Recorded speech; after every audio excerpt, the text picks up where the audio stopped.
Hello, everyone. We will give it a little more time for the rest of the audience to join us, and then we're going to get right into it.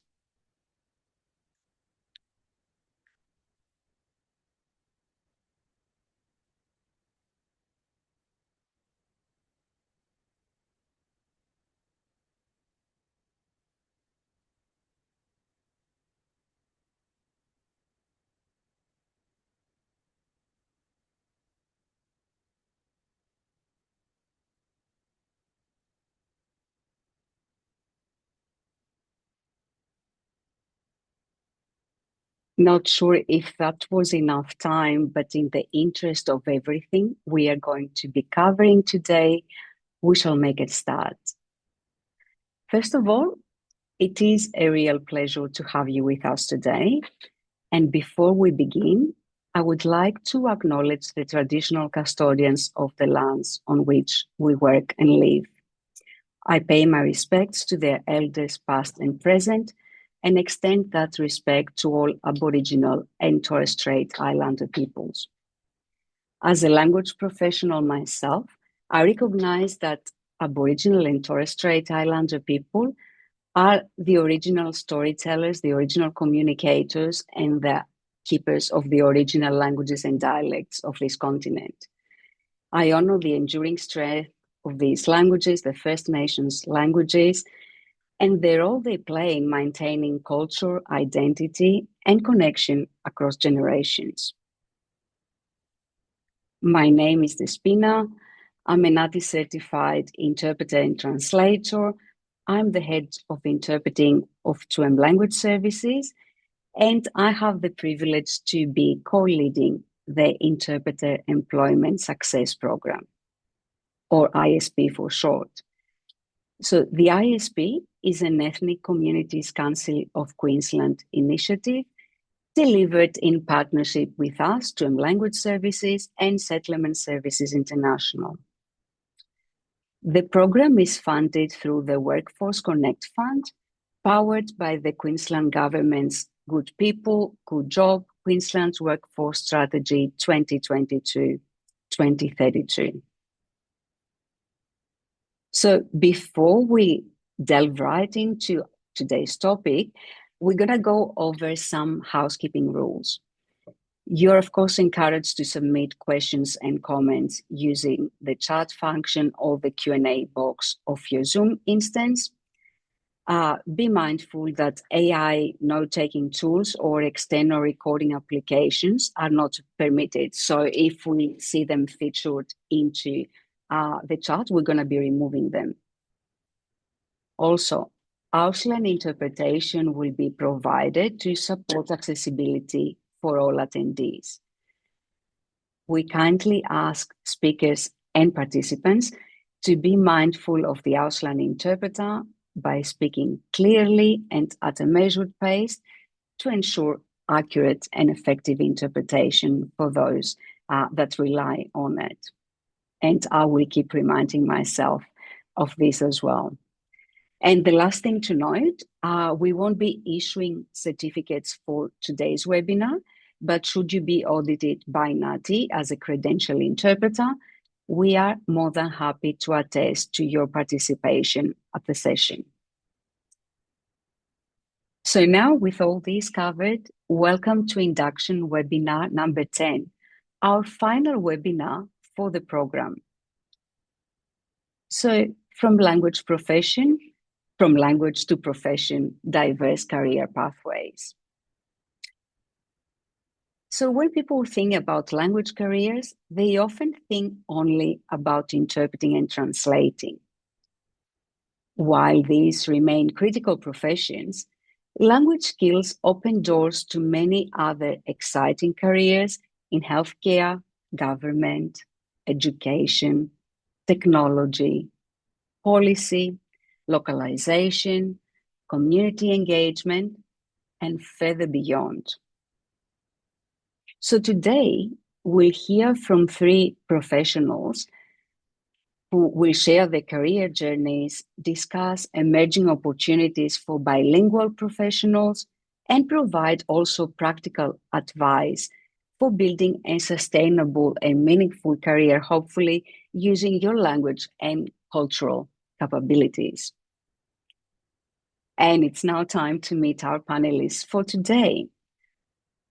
So we have Rajabu Mudanji, or Raj, as he prefers to be called, who is the Multicultural Health Liaison Officer at the Townsville University Hospital. Raj is a multilingual community engagement specialist whose career spans multicultural work, policing, youth support, education, child protection, and humanitarian work. He is fluent in more than 9 languages, and he has dedicated his career to strengthening relationships between culturally and linguistically diverse communities and government institutions. He currently serves as the chair of the Townsville Multicultural Reference Group and is a member of the Multicultural Police Advisory Group. Welcome, Raj. Thank you. Next, we have Alejandra Henriquez, or Ale, as she prefers to be called, Technical Program Manager, Internationalization from Atlassian. Alejandra combines linguistic expertise with technical leadership. She holds a master's degree in specialized translation from the University College in London, and she has built a successful career in the localization industry and now leads internationalization programs at Atlassian. Her work focuses on making software accessible and relevant to all users worldwide. Thank you and welcome to the panel, Alejandra. Thank you so much for having me. And last, but of course not least, we have Richard Holliman, the Regional Operations Manager for NATI in Queensland. So Richard has more than 7 years of experience with NATI, the National Accreditation Authority for Translators and Interpreters, and he has been supporting throughout this time certification candidates and promotes at every opportunity the translating and interpreting profession, not only through the state, but throughout Australia.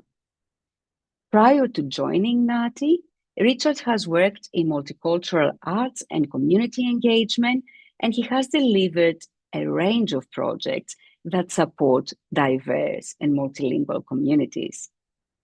Welcome to this session, Richard. Thank you. So you've seen a little bit of the breadth of experience and diversity of our panelists today. Let's go straight to the point. Let's start by understanding a little bit what career pathways might be available. So the first question I'd like to ask you, Richard, would you be able to tell us a little bit about your professional journey and how your language skills have influenced the direction your career has taken? Yes. So I'm a monolingual person, so I only speak one language, but I'm regularly speaking with people from different backgrounds and cultures, so it is important I can effectively communicate with them, which means I take into consideration where someone is from, and I make sure I'm speaking clearly. My accent is not too strong, and I'm not using any idioms or expressions. And in addition, it's important to have organizational skills to ensure I'm prepared for anything that comes my way. So Scout's motto is be prepared. I was a good young scout back in the day. And also just staying up to date with technology by understanding how it works and where it may fail so I can respond effectively if issues arrive. It's important to remain adaptable and not to fight any new technologies. Great, thank you. So that brings to mind, maybe this is for you, Raj. Has there been a moment where you realized that you're bilingual, or I mean, you speak 9 languages, your linguistic ability, speaking more than one language, could become a professional asset rather than being something that you have? Speaking other languages, just something you do? Yeah, that's a good question to ask. Myself, I grew up seeing multiculturalism as the part of my life, where we're living with the different people speaking different languages. But the turning point was when I moved to Australia, and I went somewhere in one of the agents providers where they were trying to get someone who could understand the language of their clients. But at the time, they told me that they have been waiting to get interpreters and they didn't get access for the one who could speak their language. And I stepped in and I started interpreting for the client and the providers.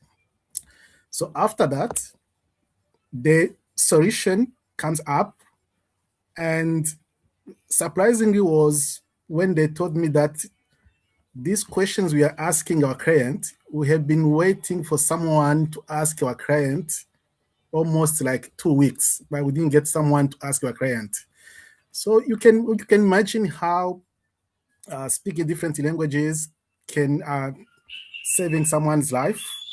And yeah, other things also I would like also to mention on that it is uh, not also the language isn't just about the communication, it is access.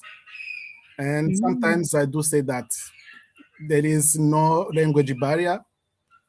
The interest we show, it is where we break that barrier. Yeah, Mm. and from then I realized that my bilingual ability wasn't just a personal skill. It was a professional capability that I could share with others and helping others. Okay, thank you, Spina. Thank you so much, Raj. So, a lot more than just a personal ability. So, if we were to go a little bit more specific, and that's for you, Ali, I think. So, a typical day in your current role, yeah, at Atlassian, how does it look like? Yes, so my current role is of a technical program manager at Atlassian, which technically means that I will be working with every single part of the product development. So that entails talking to people from product to ensure that the decision-making process has language and culture into account to ensure that all decisions are made with this in mind. It will also entail talking to the engineering team to ensure that everything they build will be able to support different dates, different numbers, different locales. It will also include talking to the design system to ensure that all designs are culture appropriate and that the language use is not English centric or sometimes even Australian centric.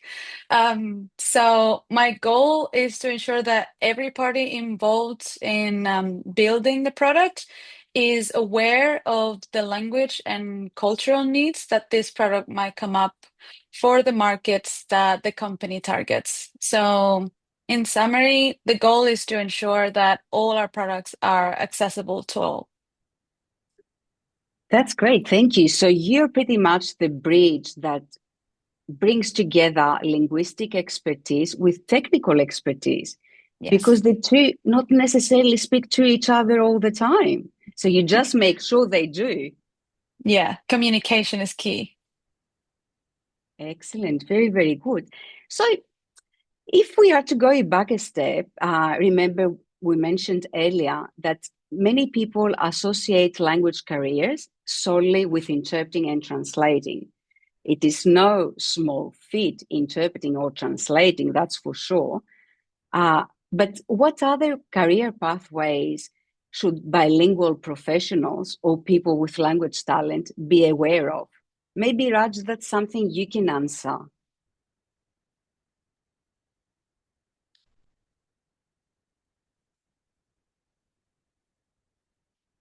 Raj, I don't know. Oh, yes, there you are. Okay, yeah, yeah. Okay. Okay, yeah. To answer your question, interpreting and translating are important, yes, but they are only one part of much bigger landscape. Bilingual professionals have wide range of opportunities where language and cultural knowledge are core strengths. For example, there is many roles you can step in. For example, community liaison officers, cultural advisor, uh, cultural trainers. Uh, they can also working in the NGOs. Not only that, do we have now, as now we are talking about also the AI, we need also the people they can also bring everything in a cultural way so the people can understand what exactly the people need to know. Because sometimes, because there is different information from everywhere, and who is going to develop those information in the way people they can trust those information, it is the one who has different languages, the one who can speak different languages. Mm-hmm. Not only that, also you can see that now we are talking about the career in the different roles. So you can see, for example, the immigration, home affairs, people they can just jump in, they can get a job from there. There is also jobs in the army. Now they are looking people that can speak different languages, so they can be the what we call the cryptologist. There is many jobs in the different area, and what they need it is just to go there and use your language. Fantastic. Thank you for that. So, yes, I was going to say, so we come back to the same notion here. So, language and culture, because the two are interrelated, obviously, contribute to better outcomes in every industry. But Ale, maybe that's for you. We heard before how much you take care and pay attention to the fact that language and culture should be embedded in, the whole workflow or the whole process or the product, as you called it before. So what does that mean, really? Why is it so important? In my case, most companies now are global, and I assume a lot of people are going to encounter this as well. So I find myself talking to people from all over the world and coming from all places.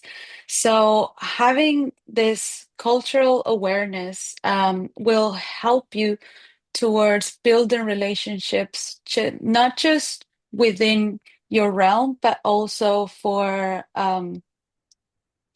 dealing with stakeholders, dealing with new jobs, dealing with anything that is related to the language side of things.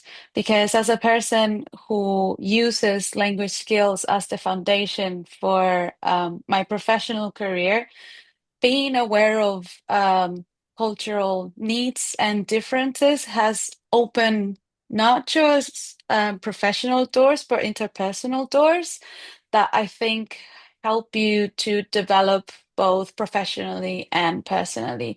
So I think focusing on harnessing this language skills and this cultural awareness can open several doors for you. That's fantastic. That's a great way of putting it. And Richard, from your angle, so what opportunities do you see for language professionals in sectors such as healthcare, government, education, technology, community services? Anything you can tell us about that? So the obvious answer is being an interpreter or a translator. However, these are not positions you can just walk into as they require extensive training. A role that can be undertaken by a bilingual and used as a stepping stone in becoming an interpreter is working as a community language aid. So this role would be helping someone with their day-to-day tasks like shopping, understanding bus timetables, getting set up at a library, by speaking to them with your language other than English, but also being aware when an interpreter is required. So a doctor's appointment or anything legal related, which includes setting up like a bank account. After becoming an interpreter or translator, I would recommend specializing in a sector like health or legal. Specializing in a sector would provide you a knowledge that can't be replicated accurately with a general AI. Excellent. And Richard, is this community language aid information available on the NATI website? Yes, so we do have a test for the community language aid credential. It's not a requirement for becoming a community language aid, but definitely would give you a step in front of everyone else, showing that you have this qualification rather than just saying you're a bilingual. Mm-hmm. So that's interesting for anyone in the audience that wants to have a look as well at the NATI website, specifically, not only for interpreting and translation, but this community language aid, if there is an interest. And Richard, now that we are speaking about, the certifications or the credentials being available, from your perspective again, do you see technology changing not only the profession but the industry as a whole in your experience with NATI throughout the years? Yep. So that's the great question. Like technology will continue to evolve. There's no stopping it. The concern is when new technology is used to cut corners, so an organization can save money, which ends up delivering an unsatisfactory product. So AI is a disruptor for the interpreting and translating profession, the same as every other industry at the moment.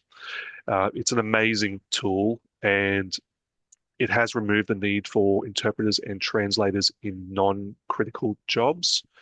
But these jobs were already being completed by Google Translate. I know when I've used Google Translate regularly when I've traveled overseas, and to be honest, it's never been perfect. So as a monolingual, there's no way for me to confirm if the content it's producing is accurate, which is a really key point. The other key point is that AI is just a tool. As people adapt to using the technology, I can see it supporting practitioners in their delivery, but the practitioner will be the one responsible to ensure that it's accurate. And the thing that AI can't replace is the human factor. So when I visit a doctor, I don't want to be talking to a machine. I want a human who can understand me and my needs, can respond to my emotions. That's something that machine won't be able to do. Or at least currently is not able to do. And I think I can see the synergies here, although different roles, same language services industry, broadly speaking, but I can see that yourself, Richard, and Alejandra as well, you are raising similar points. You are working on similar concerns. Machines cannot be left alone, but they are great tools, that help expert practitioners and people with subject matter expertise do their job a lot faster and more effectively, maybe, but one cannot be without the other, at least currently, right? Yeah, absolutely. So now we are living in 2026, obviously, and we've discussed about things we know so far and developments that have happened to date. But if we were to think a little bit about the future, Raj, for you maybe, what new career opportunities do you think will emerge, will come up for bilingual professionals? Not necessarily interpreters, translators, but bilingual talent in the coming years, in the next coming, like in the next few coming years, not in the far future. Yeah, that is a good question also. The future is incredible promising for bilingual professionals. As service also become more digital, more diverse, and more global, organizations are recognizing that language now. They need more people to go in so they can assist them. We are already seeing new roles, for example, the remote interpreting, and we can see now the remote health. So they are looking the interpreters everywhere now. And this you can see, for example, as someone who's from the health industry, you can see how health systems are introducing cultural navigators. So before we didn't have the cultural navigators, but now if you can see, for example, 4 years ago, the numbers they are now increasing every day. So it means this is another way also the one who speak more than one language. It is other way also to use the language skills. Uh, to help of course to help the patient who uh, they are looking someone who can help them. Other things also you can see that they now different organizations they are hiring now the engagement specialist everywhere, and not only that, also in the corporate also sectors, also the increasing need in the customer experiences, including also in the admin staff. Most of them now you are going to see that they are speaking different languages, which is good to see them because before I didn't see that kind of Mm, recruitment. And that before, as mm, I said before, for AI, and there will be now new opportunities in the intercultural communication trainings. So you can see that there is another way they can get jobs in the different ways. You don't need to be cultural trainer. You can be an intercultural communication trainer. You know, mm, there is now more positions, more roles they are coming. Now you can see now the next decade we open doors for the multilingual people, and yeah, I can say that now the multilingual professionals they are going to continue to increase every day. So now it is our time to start asking ourselves, I am ready to take mm, over, because if they are now starting to look the professionals, you have to ask yourself the question if you are ready, because they mm, are now going to ask it. That is where the cultural intelligence is now going to start working. So it is now our time. Yes, we are mhm. bilingual, but is this enough? What we have to do? I think it's much better if you can go back to what Richard was talking about, all those steps. So they are going to support them to everyone who want to be an qualified interpreter. Thank you. Thank you. It's very, very interesting the points you made, Raj, right? There are already a lot of opportunities, but the opportunities for bilinguals are increasing at a certain speed. So it's not that they are there, they become even more as, people, organizations, corporates, etc. They see the clear need of communicating appropriately, not only communicating, but appropriately, effectively with speakers of other language and bearers of other culture. So, which brings me back to Alejandra, because I mean, you're working in the space, you are making sure exactly that. So, and you're working a lot with engineers and other, people from, or professionals, I should say, from the tech sector. So, as a human language professional who works in that hybrid sector, what role do you think that human linguists or language professionals as a whole will continue to play in an increasingly AI-enabled world? I like that word, AI-enabled world. I think in this case it's the right thing because I feel like AI should never be in the driver's seat, but it should be seen as a tool, like Richard said. Um, Many other tools have been created to aid us and to make our lives easier. And I have seen AI help both individuals and companies with like automating what previously were manual tasks or tedious tasks. And the language industry should be no different. We have many areas with manual and tedious tasks, like, for example, glossary management. Um, there are all these areas that would benefit greatly from having some AI built-in automation. And that would allow language professionals to focus on other more important tasks. Because I feel like we all know that the one most important caveat of language is context. Context always matters. And there's only so much context that AI, synthetic, unfeeling tool, can grasp from either text or audio or within a product. So I think language professionals are going to be the difference here. I believe that humans are needed in the loop to be able to deal with context from a cultural perspective, from a linguistic perspective, from understanding that a shift in tone might mean something different depending on the language, the culture, the situation. Um, they're also important in, for example, understanding that a term might mean something different when said by an Australian person compared to a British person. So I see humans as not the passenger princess in the AI world. I see them as the driver.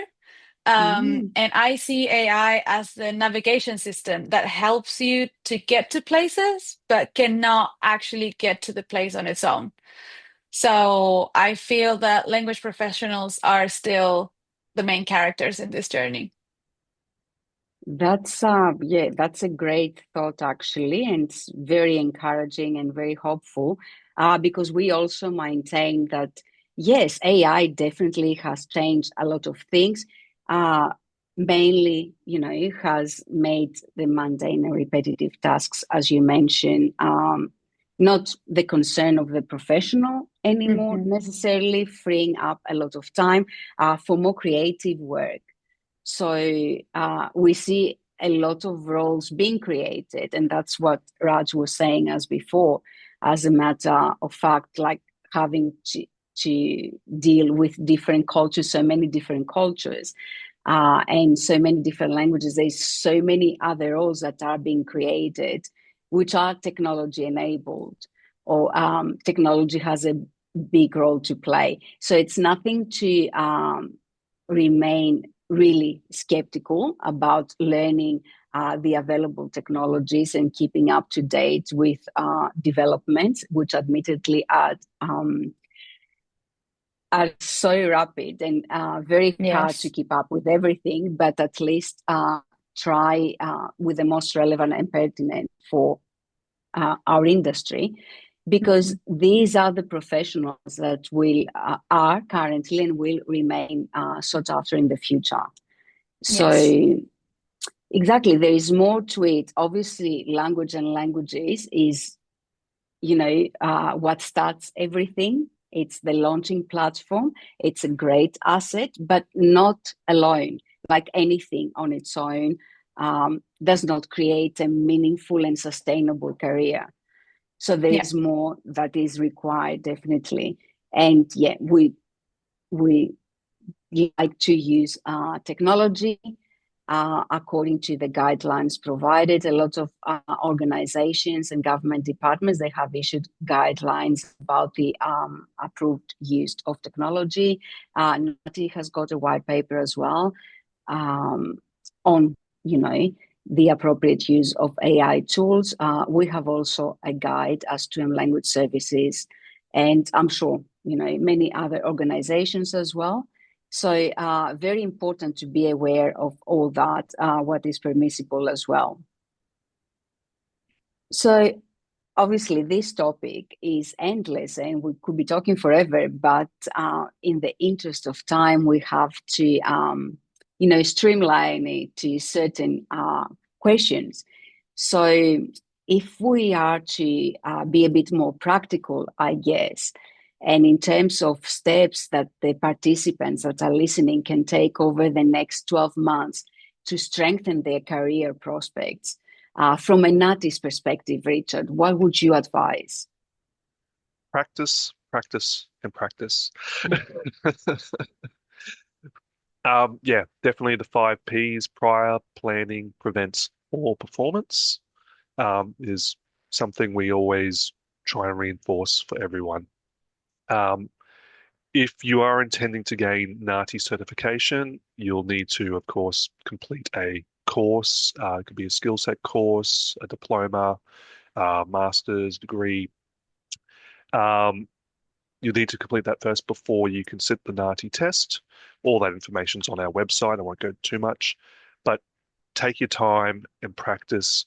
Don't rush into a test after you've finished your course. Doing the bare minimum, such as completing a skill set course, will not guarantee you will pass a NATI certification test.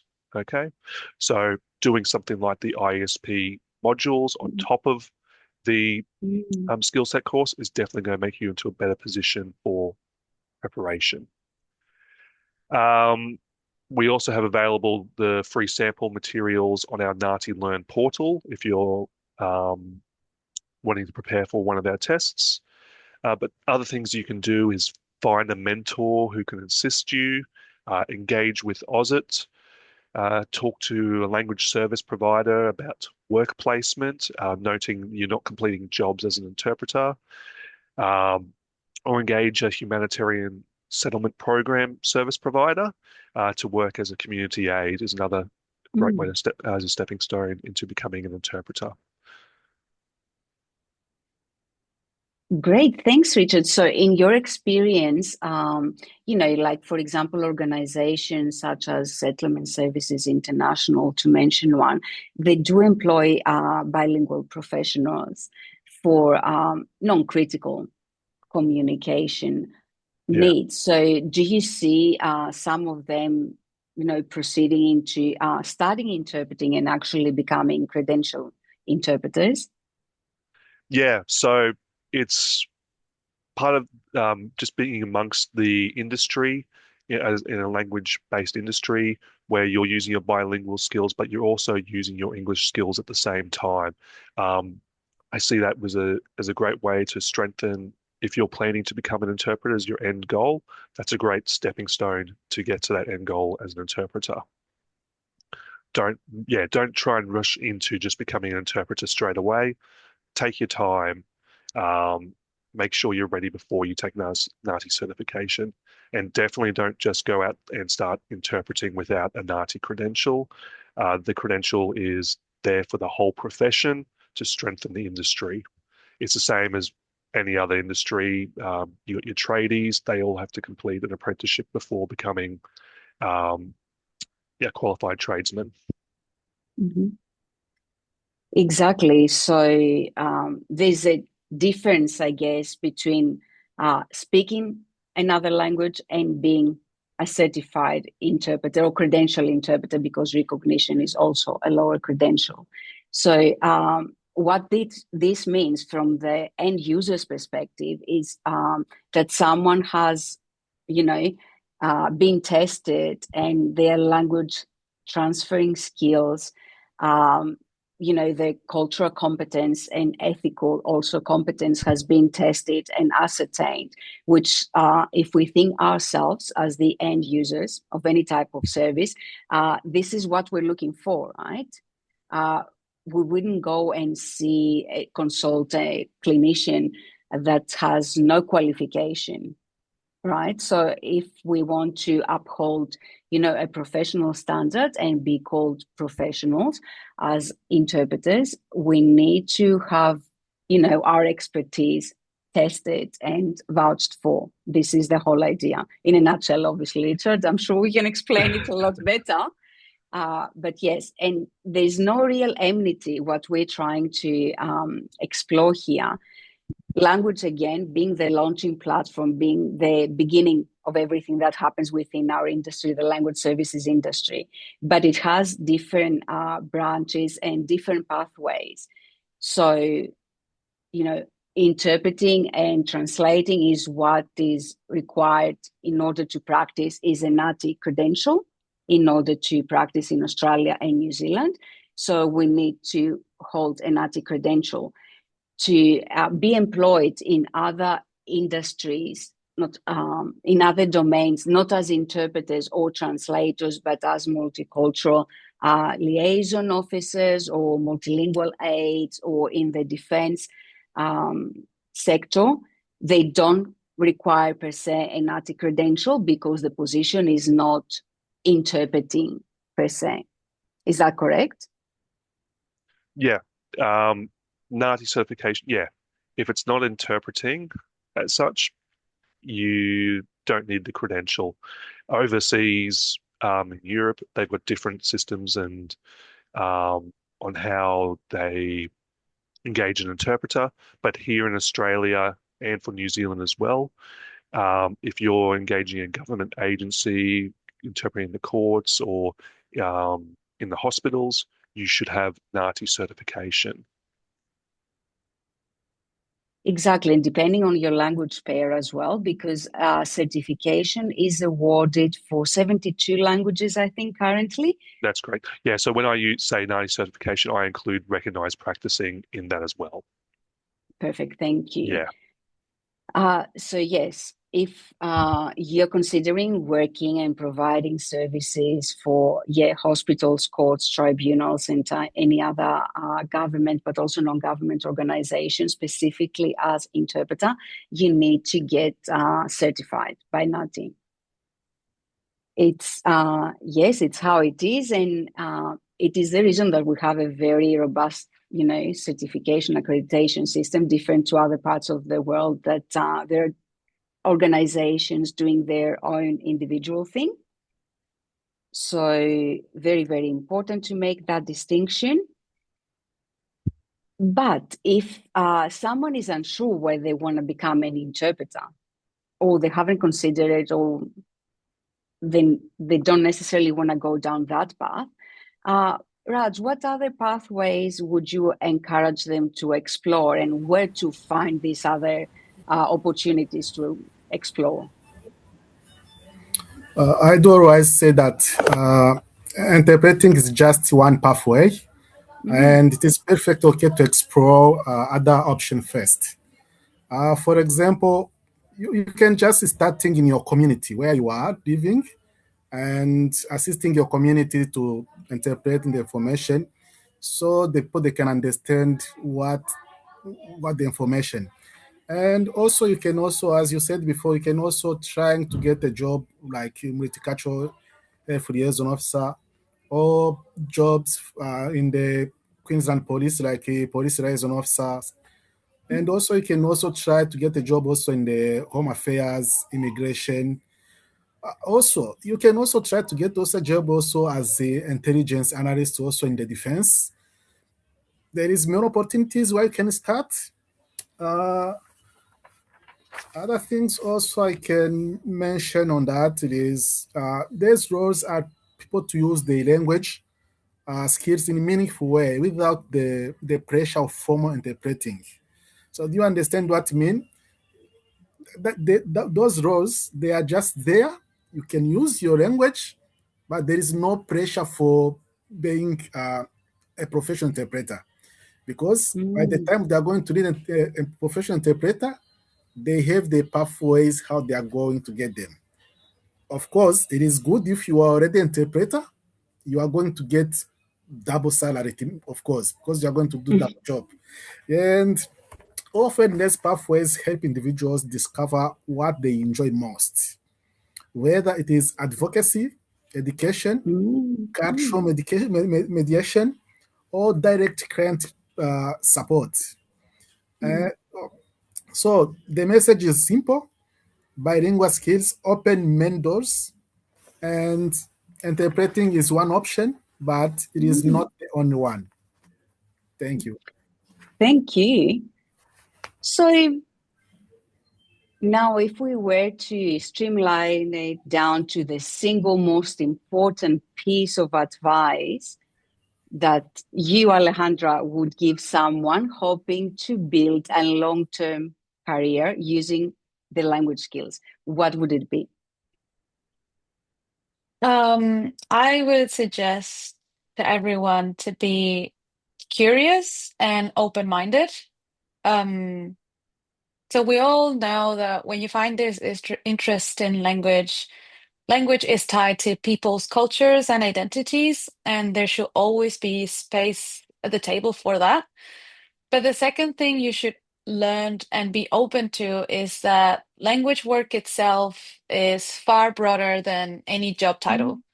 Mm. Um, a long-term career comes from treating your language skills as a foundation that you Mm. continuously keep building on.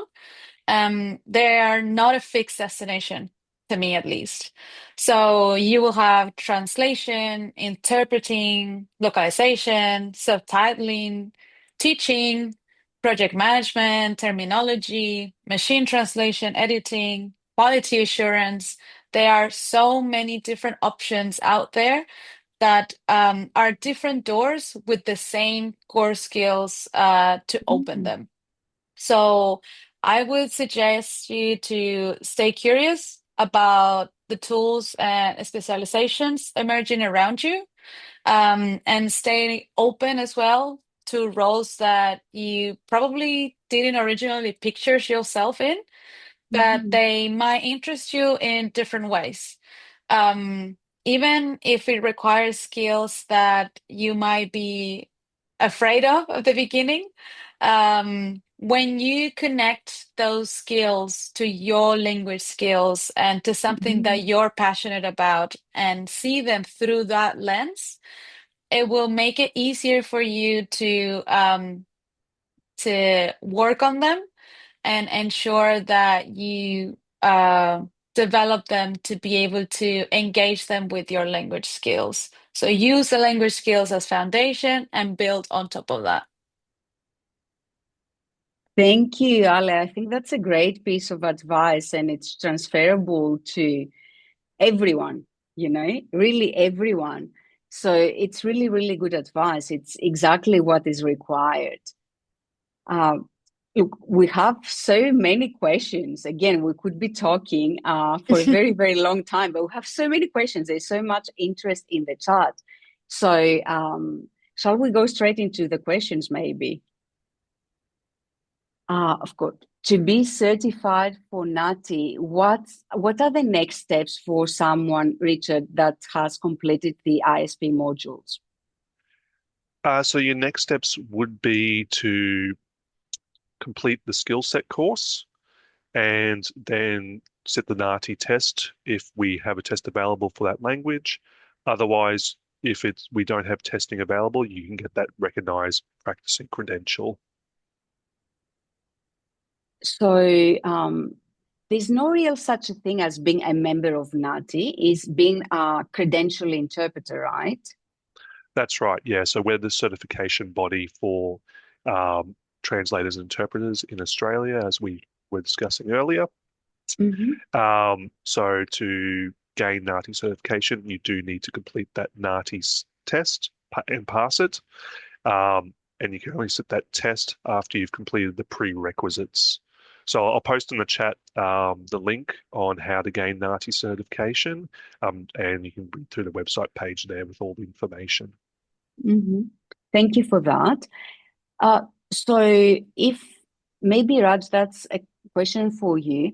For community language aid or language related work that's not interpreting, where can someone look? Where can someone find this type of jobs and vacancies?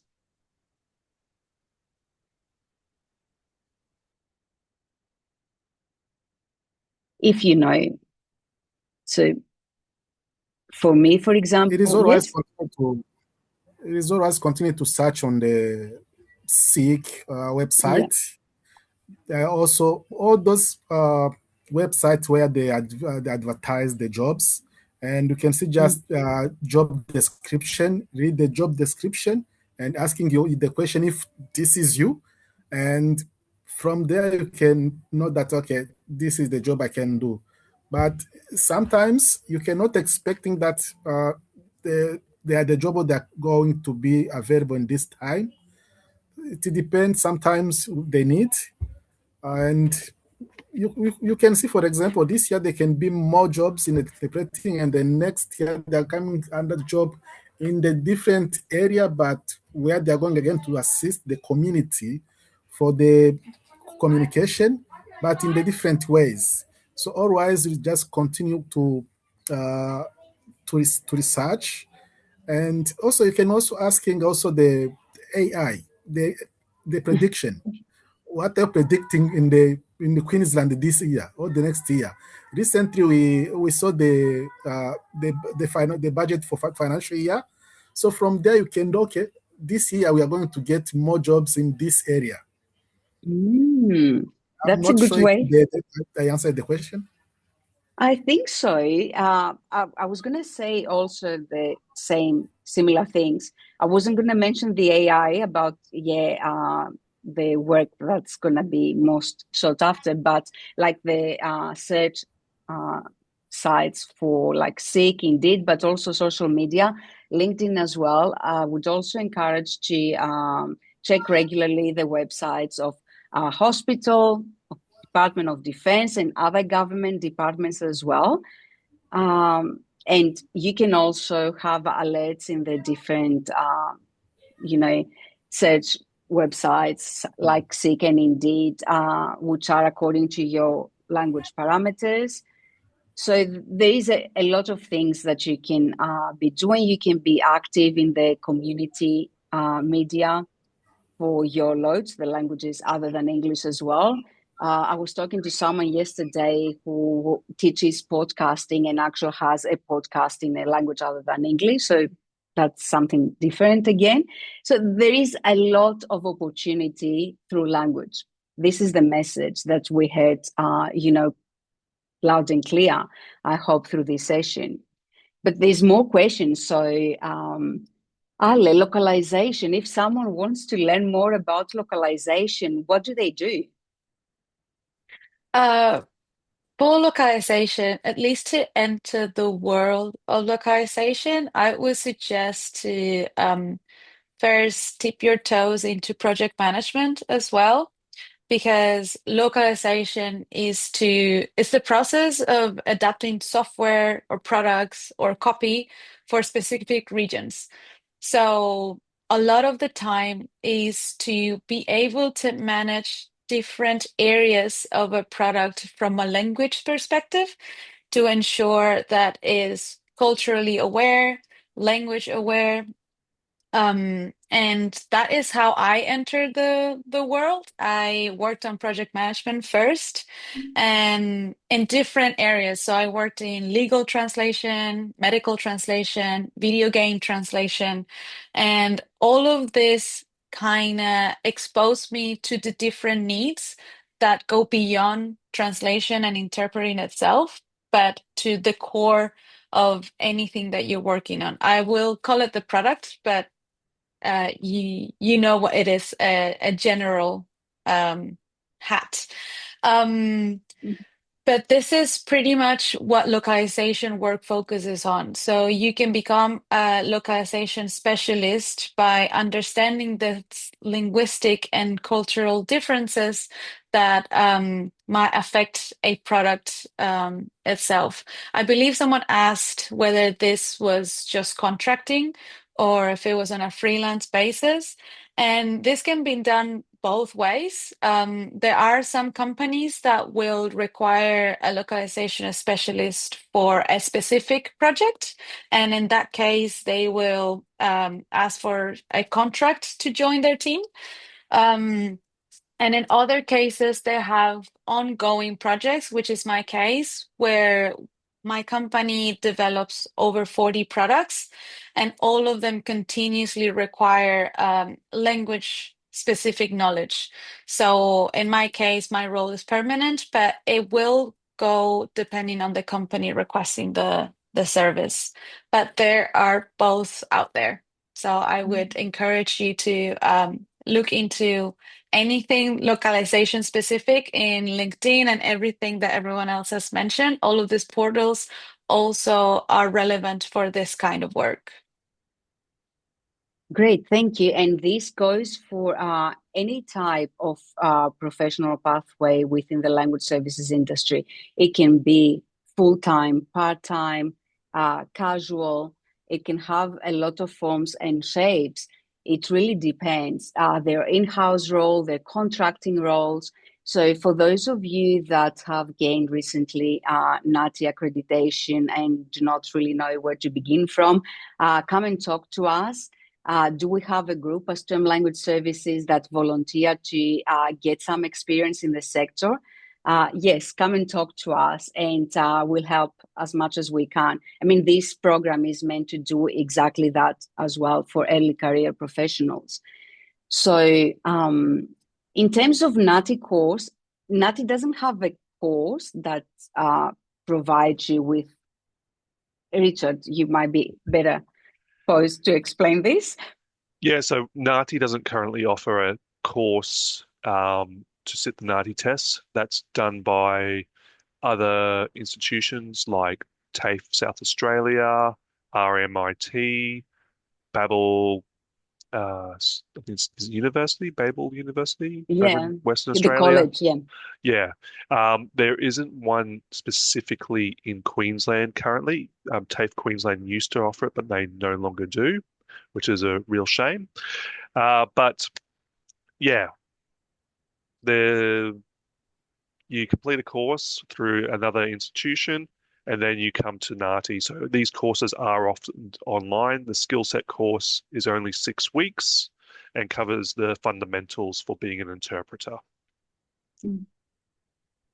So, in terms of someone that has completed the 10 modules of the program of the IESP and currently work as interpreters in Queensland, but would like to focus on a specific language, Rohingya in this instance, Burmese and Bengali, which are much in demand. What's the recommended NATI pathway to become certified in these languages, particularly Rohingya? Yeah, so again, complete that. I would recommend for that person complete the skill set course. There won't be any diplomas, I believe, available because the diplomas or higher are language specific. So there's only the skill set of course available. And focus on your strongest language. I do hear a lot of times people say that they can speak many languages, but it's making sure that you are proficient in that language to be at the level of an interpreter. That's different to just general conversation. You need to make sure you are at that level of being an interpreter. So focus on your strongest language first. Once you've got that, then focus on your next strongest language. Don't try and do them all at the same time. And there's a lot of questions about how to gain NATI certification, which is expected. Do we need to pay for the NATI test? Of course, to pass it, but yeah. Yeah. Currently, yes, of course, you have to pay for the test. We have not increased the price of the test in the last only a tiny amount, I believe. We don't make any money on the test, what I'm trying to say. It's just there. There is a fee. So, yeah, but we're trying to push for another sponsorship through the Queensland government, but it's a slow progress. Um, Talk to your local politicians and ask for it. That's probably the best way we're going to get through that. We need more interpreters and that there's a high cost involved with it. Thanks, Richard. And this is exactly the program, the Interpreting Training Boost throughout the state, that was available for 4 years and had a few different cohorts for which the training, the skill set interpreting training, and the cost of sitting the NATI exam were subsidized. So this is the course that I think, Richard, you were referring to, that you're That's trying. correct. So yeah, so Yeah. that's really good to try and push for that with your means, like, for example, your local politician. So I'm sure there's a lot more. There are a lot more questions that we won't have the time to answer them all. But you're welcome to send us any more questions, and we can send them to the panelists, and we can get answers for you. But in conclusion, I'd like to ask Richard. Maybe I'll start with you. What is the one piece of advice that you give someone entering the language industry today? Yeah, take your time. As I was saying before, practice. Take your time. Don't rush things. Um, Build a strong foundation, and yeah, diversify as well. Don't focus on being your only source of income. Unfortunately, in this day and age, we have to have multiple jobs to try and get ahead, and that would be the same as an interpreter. Thank you. And Ale, what's one skill you wish you had learned earlier? Obviously, you have many skills combined, but this one skill that it would be good to know it before rather than later.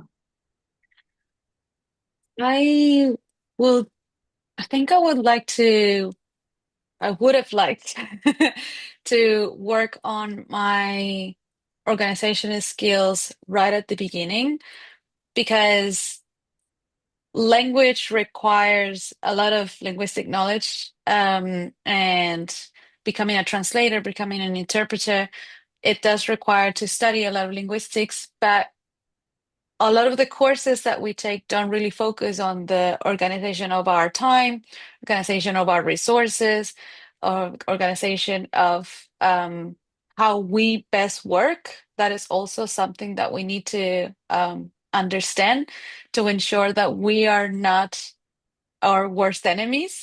Mm. um, because understanding how you work and how you better organize yourself will help you unlock yourself to reach your potential sooner.